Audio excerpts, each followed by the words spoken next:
First question, right for the jugular. Historically, ethical funds haven't delivered great performance, so why should I bother? Nice, easy one.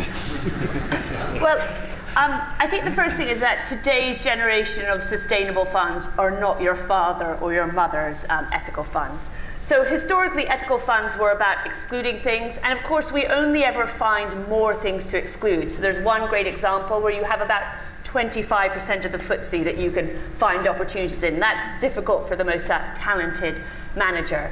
I think that there's been a real shift now with today's sustainable funds, which is really realizing that companies are a bit like people. They're not perfect. They're either good nor bad.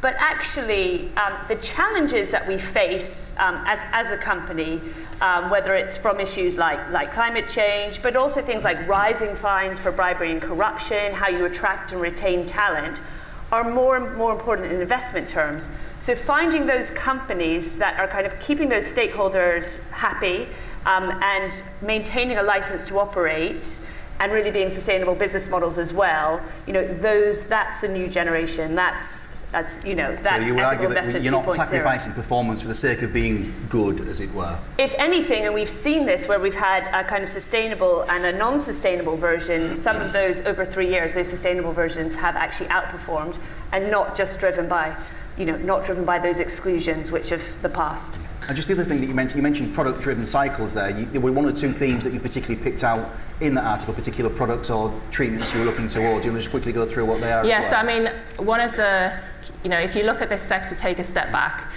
the demographics are very, very supportive of healthcare. You've got an aging population.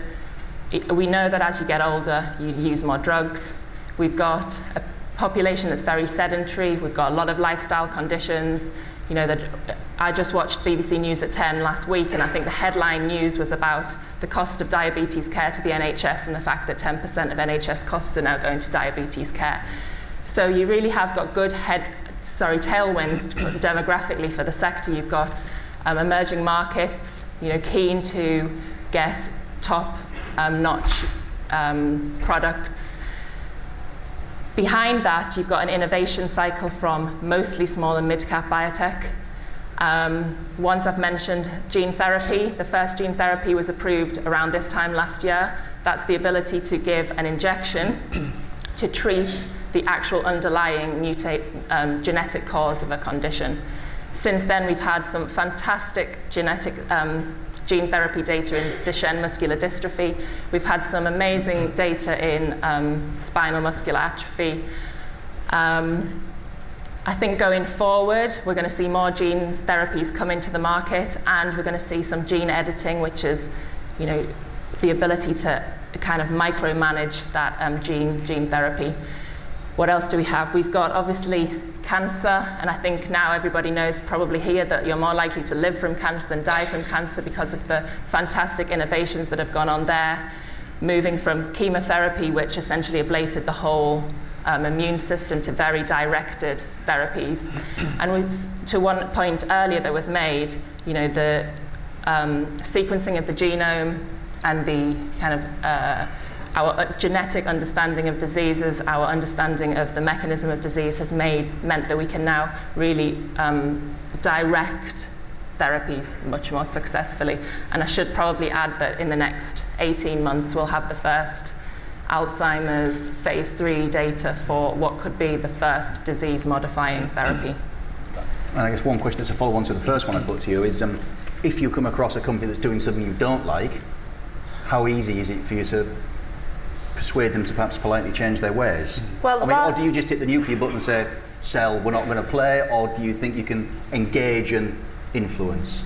Well, last time I checked, Unilever isn't going to Holland, and it was quite a satisfying moment when the finance director rang me up to say we're reconsidering the decision. I said, yes, I'm just having my breakfast of Marmite, and I think it tastes a bit better now.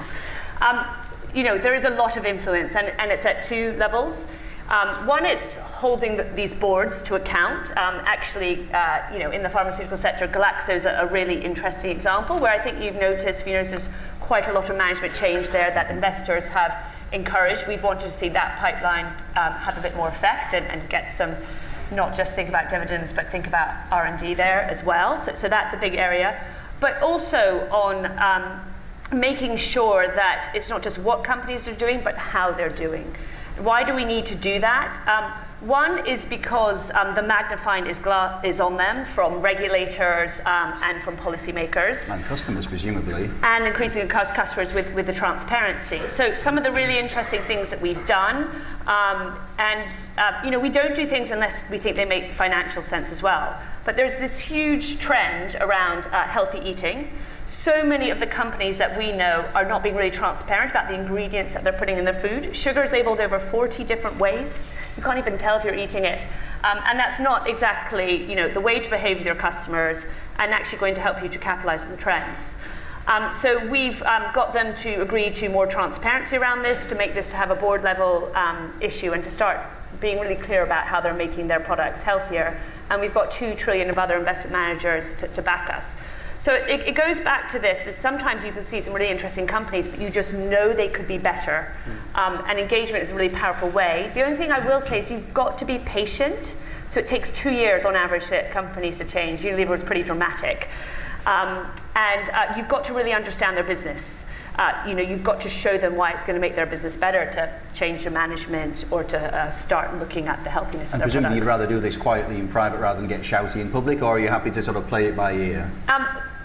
It's not as if you're an activist hedge fund, is it, getting all shouty about something? We're Schroders. We used to be very British and very polite, and you may have noticed we've shouted a bit more, so we shouted about Unilever. We didn't really like Tesco's takeover of Booker. Yeah. And so we're not afraid to, we've got used to using the press. But also there are a number of chairmen who aren't sitting around as long as you would like to think, and that's happened behind closed doors. So you've got to have the full armoury. But UK PLC, the business environment is getting tougher. There's no room for excess baggage right now, is there? No, not that I can see. No, and there's a slight political hint to that. And our next question, politics. Chap called Trump. Have anything to do with your sector at all, Lyndon, in any way, shape or form? He seems to have stuck his finger in most pies, dare one say. So. Yeah, interestingly, Republicans typically are very seen as positive for the healthcare sector. Free markets, less regulation. They've tried to repeal Obamacare, and that failed. I think that they worked out that actually a lot of the voters in the US like a large part of Obamacare. And so, he has tried, as he has in a lot of other industries, to shame companies into doing what he wants through Twitter, and actually he's been very successful in the case of healthcare. Pfizer put through a load of price increases and reversed them a couple of weeks later after a tweet. But I think certainly from my sector, the one thing we need to very much keep our eye on is drug pricing in the US. These companies are hugely profitable. We're talking about 50 to 60% operating margins in large cap biotech. And they have been able to put through 10 to 20% price increases annually over the last 10 or 15 years. And do they justify that on the grounds that it funds research and development, or is it just price gouging? They would justify it on the price, on the former. Yeah. I find it quite hard to justify, to be honest, in a lot of cases. They do it because they can, because they have monopoly markets, because they have patents protection. And there was just an article put out yesterday actually about, even when you have competition on the market, they tend to be putting prices up in lockstep. And so they have been able to do that, and it's a massively hot topic for voters in the US. And so AI, all-encompassing, is there anything that you think it's not going to affect or stick its tentacles into, or do you think it will affect literally pretty much anything that you can think? It will be everywhere. The only question is really the rate at which it will be engaged with in different parts of the economy. What we spend a lot of time thinking about is what kind of conditions need to be satisfied in order such that the technologies can become relevant. And something which we see time after time as we meet with companies looking at them through an AI prism is that the barrier to engagement with these... that was the follow-up question from whoever always sent this in, was what's the barrier to adoption? People being resistant to change as they generally are anyway. But it's also, having somebody inside an organisation that really understands which business processes can be best addressed by the technology as it exists at the moment. A lot of these, the first question you asked me was about the rate of change in AI. Actually, what the rate of change from an academic perspective actually hasn't accelerated at all. It's been moving upwards at a fairly astonishing rate for a long period of time. What's changed in the course of the last 3 to 5 years has been that the price points have compressed to a point that technology is now accessible by corporate buyers. And so what's really moving very quickly is the engagement with those corporate buyers with this technology that's now priced at an accessible price point. And so we spend a lot of time figuring out is where are those kind of most compelling early stage adoption cases inside enterprises. And so we find at the moment that the insurance markets are being very, very significantly disrupted by engagement with AI. Bits of healthcare are being very significantly disrupted by the use of AI platforms, financial services, business services, even energy as well. So I think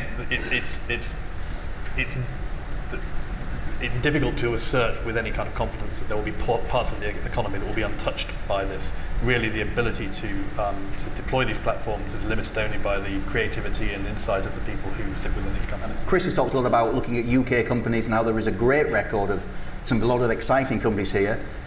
UK and biotech. I'm reliably informed by a former chief executive officer that Cambridge has got more Nobel prizes for science in the whole of France. Yeah. Cambridge University, I'm led to believe. But the UK and biotech the two phrases don't seem to quite fit together. Unfortunately, the history has not been very good from a stock price perspective in terms of biotech in the UK. I would say that we've got some of the best space science Nobel Prize winners, Sanger in the world. Our universities are top-notch, our basic science is fantastic. The charity work that's done, Cancer Research UK, all of that comes out is amazing. It's just the ability to take that into a company, take it public and commercialize. And actually, a lot of the really interesting top-notch stuff gets bought early before we can do anything with it, usually from a US company. And there's loads of reasons why UK biotech has not lived up to the promise that it should. The funding environment is much more difficult here for early stage, taking that kind of entrepreneurial risk versus Angels Networks, versus the US. The quantum of money's not there. So there's a number of reasons, but I know that it's a big focus we were asked to go and speak to the government about how we can kind of try and improve the outcome there. So I think there's a lot of focus on it. There's certainly, a lot more people now willing to invest earlier stage in biotech in the UK. So hopefully, these things take time to come through, but the history so far has been difficult. Chris? Just to follow up on that, so one of the kind of flagship deals in the AI space was Google's acquisition of DeepMind in 2014, 2015. And that was done for $500 million or so at the time. And what is that company worth today? 10 billion, 20 billion? I don't know. That has caused a focusing of minds to have occurred in the AI space in particular. I've never met, we have a little to do with Demis at DeepMind. I've never met anybody with such seller's regret as the DeepMind guys. And that has caused others who have similar startup companies, maybe a little bit further down their life cycle than a true new startup, to think very hard about whether or not they take the first check from the big American company that comes knocking on the door. Right, it is now, I believe, officially lunchtime, but before you dash, please, a very big hand for Lyndon, Jessica and Chris.